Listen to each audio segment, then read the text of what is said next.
mungkin peminatnya itu sedikit ya, jadi gue beralih lah jadi konten yang tetap mengedukasi ke ML, tapi gue tambahin unsur komedinya gitu. Gue tambahin drama lah, gue tambahin komedi lah di situ biar ya lu pada nonton lah kan. Orang Indonesia kan suka-suka yang drama, suka-suka yang lucu ya kan, jadi ya udahlah. Jadi semoga kejawab ya teman-teman ya. Terus yang kelima, apa tujuan jangka panjang channel YouTube gua? Mau dibawa kemana sih channel ini? Bakal explore game lain atau tetap main ML? Itu lebih tepatnya kayak gitu ya, mungkin pertanyaannya kalau gua tafsirin gitu ya. Sebenarnya channel ini ya, Mantikor underscore official ini atau Bang Manti, itu bener-bener gua fokusin buat ML doang guys. Gua tuh sebenarnya dari dulu punya rencana buat main game lain gitu. Kayak gua main game-game yang dimainin sama Bang Linda, gua main game yang dimainin sama Bang Miao, Bang Regi gitu kan. Cuma salah satu mentor konten kreator gua itu bilang channel tuh nggak boleh gado-gado itu dalam artian nggak boleh campur-campur lah isinya, karena itu bisa merusak audiens, merusak retensi juga gitu. Jadi mungkin gua bikin channel YouTube lain yang niche-nya itu beda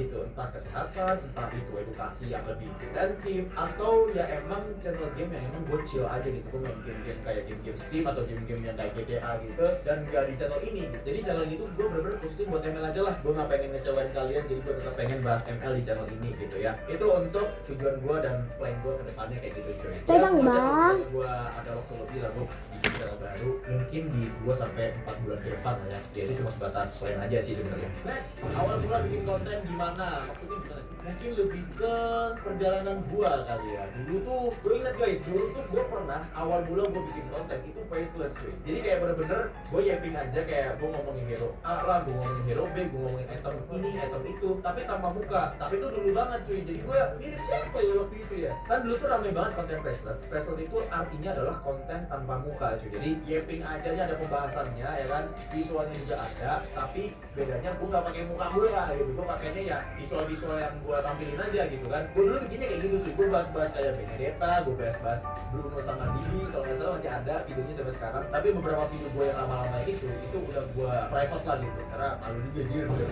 Dan karena hal itu teman-teman, gua tuh jadi di hire sama store atau sama brand-brand top up gitu yang lebih gede. Dia tuh pengen gue jadi content creator mereka. Jadi di tahun 2024 itu sebenarnya gue tuh udah ada niatan buat bikin konten dan ngeseriusin channel ini. Cuma karena gue ada keterbatasan dan dana gue masih kurang untuk beli setup, untuk beli mikrofon, untuk beli lighting segala macam. Jadi gue harus ya kumpulin dulu lah guys buat modalin channel ini gitu. Jadi gue harus fokus ke bikin konten buat orang lain dulu. Tuh ya. Next, pertanyaan yang gimana cara tetap konsisten bikin konten? Ini sebenarnya pertanyaan yang bagus, tapi kalau ditanya ke gue bro, karena gue nggak punya capable buat jawab pertanyaan dan gue juga konsisten tuh. Sumpah, kadang gue tuh kayak skip 1 hari gak upload, skip 2 hari gak upload, bahkan gue pernah 1 bulan gak upload. Pernah waktu gue masih fokus di konten yang video long ini, yang kayak gini, karena susah banget bro, karena susah banget buat ngatur waktu, buat ngatur jadwal. Gue pribadi pun gue kuliah gitu, gue kuliah semester 2 sekarang semester 6 ya, sekarang ya di bulan ini, dan gue harus bener-bener bagi waktu itu gimana caranya gue tetap bikin konten meskipun gue tuh ada kesibukan yang lain gitu. Selain itu juga gue punya agensi industri kreatif yang mana gue bantu UMKM atau bantu orang-orang buat bikin konten dari skill yang udah gue pelajari gitu, dan gue punya tim gue sendiri. Dan di situ gue susah banget buat ngaturnya, tapi untungnya di bulan-bulan ini ya, dari bulan Mei sampai bulan inilah terakhir gitu, gue tuh berusaha buat konsisten buat upload 1 hari sekali tuh di YouTube Short ya, meskipun itu di YouTube Short ya, tapi gue bisa kasih tips lah buat kalian yang pengen mungkin jadi konten kreator juga kayak gue ya kan. Ini menurut gue pribadi ya, yang bikin gue konsisten adalah gue harus suka sama kerjaannya cuy. Kayak gue rekaman, gue ngedit, gue voice over, gue ngedit lagi, terus gue upload, gue bikin captionnya. Itu gue harus bener-bener paksa otak gue gimana caranya gue ngerti otak gue tuh untuk suka melakukan hal ini gitu,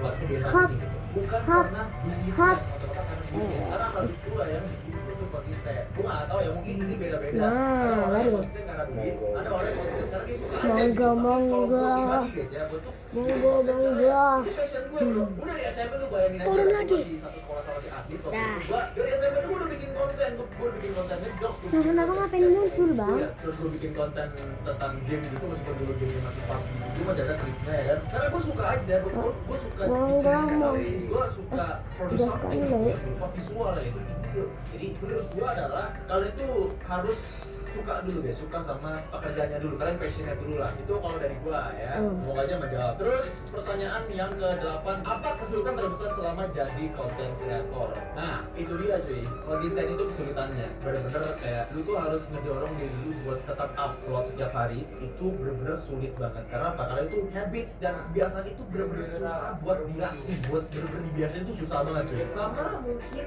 idenya sih, bener-bener ide itu mahal guys ya. Lu kalau misalnya kalian suruh gue ngedit itu gampang banget, kayak lu kasih gue waktu 30 menit gue udah jadi satu konten, dan itu gampang banget. Yang susah adalah dari idenya guys, bener-bener ya ampun. Tapi selama ini gue tuh dapat ide ya dari yang gue alamin aja gitu, kayak misalnya gue di-troll sama Adit, ya itu kan bener-bener kejadian gitu loh guys. Jadi idenya itu dari ya gue di-troll itu, lalu gue bikin konten tentang Adit lah, gue bikin konten tentang dark system lah, gue bikin konten tentang item-item yang dipakai Adit lah gitu, karena emang ada pemicunya gitu. Sedangkan kalau misalnya gue bikin konten yang YouTube vlog kayak gini, gue kan konten vlog itu kayak membahas kebiasaan, gue Turun lagi deh membahas kepala ya. psikologi, gue membahas tentang mental segala macam, dan itu benar-benar harus dikonsep sedemikian rupa supaya ide yang gue tuang dari otak gue itu gue implementasikan jadi skrip dulu gitu loh. Dan itu susah banget coy, itu susah banget, bahkan gue sampai pernah nggak upload sampai sebulan cuma demi satu video doang cuy. Itu kesulitan gue sih ya. Oke, next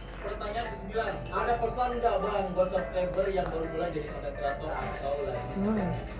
Pesan dari gua, balik ke pernyataan gue yang tadi, kalian kalau misalnya pengen jadi content creator, kalian harus passionate sama kerjaan kalian harus passionate dan kalian cinta dulu sama bikin kontennya dulu. Terus kalian bikin kebiasaan gimana caranya lu itu ngebangun kebiasaan positif untuk bikin konten setiap harinya gitu. Dan yang ketiga adalah lu harus belajar dan asah skillnya gitu. Karena menurut gua ya, bagi gua content creator itu bukan kayak lu nganggur doang cuy. Content creator itu adalah sebuah pekerjaan. Yang namanya pekerjaan itu pasti ada skillnya gitu. Jadi kayak lu harus belajar dulu step by step, cara bikin naskahnya, cara bikin kontennya, terus gimana cara lu pede ngomong depan kamera. Ini sebuah skill nih, ngomong depan kamera itu sebuah skill nih. Jadi lu harus latihan dan lu harus belajar gimana caranya lu itu maksimalin potensi lu untuk jadi content creator ya. Itu semoga aja jawab ya. Dan ini kita masuk ke pertanyaan terakhir ya. Sebenarnya ini adalah pertanyaan yang kalian tunggu-tunggu ya. Dan dari setiap konten yang gue bikin tuh pasti kalian selalu nanya ini, Adit itu siapa sih bang?